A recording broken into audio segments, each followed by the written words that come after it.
الحمدللہ، نبی کریم صلی اللہ علیہ وسلم کی ایک حدیث قدسی پر غور کیجیے، جس میں ہے کہ اللہ تعالیٰ قیامت کے دن اپنے ایک بندے سے فرمائے گا، اے آدم کے بیٹے، میں نے تجھ سے کھانا طلب کیا تھا، تو نے مجھے کھلایا نہ تھا۔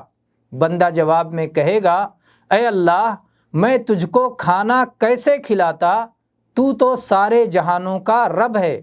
اللہ تعالیٰ فرمائے گا، میرے ایک بندے نے تجھ سے کھانا طلب کیا تھا، تو نے اسے کھلایا نہ تھا۔ اگر تو نے اسے کھلایا ہوتا تو آج اس کا بدلہ میرے پاس پاتا۔ اے آدم کے بیٹے، میں نے تجھ سے پانی طلب کیا تھا، تو نے مجھے پلایا نہ تھا۔ بندہ جواب میں کہے گا، اے اللہ، میں تجھ کو پانی کیسے پلاتا، تو سارے جہانوں کا رب ہے۔ اللہ تعالیٰ فرمائے گا، میرے ایک بندے نے تجھ سے پانی طلب کیا تھا، تو نے اسے پلایا نہ تھا۔ اگر تو نے اسے پلایا ہوتا تو آج اس کا بدلہ میرے پاس پاتا۔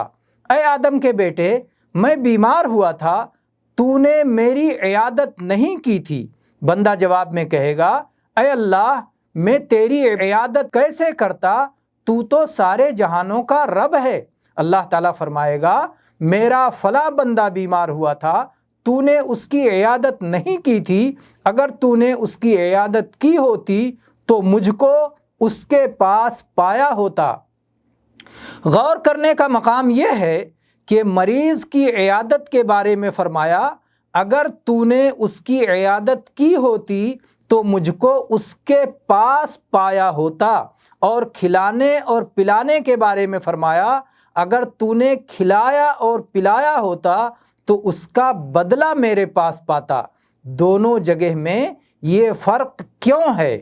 کیونکہ مریض کا دل ٹوٹا ہوا ہوتا ہے، خواہ وہ کوئی بھی بیماری ہو، بیماری اسے توڑ دیتی ہے۔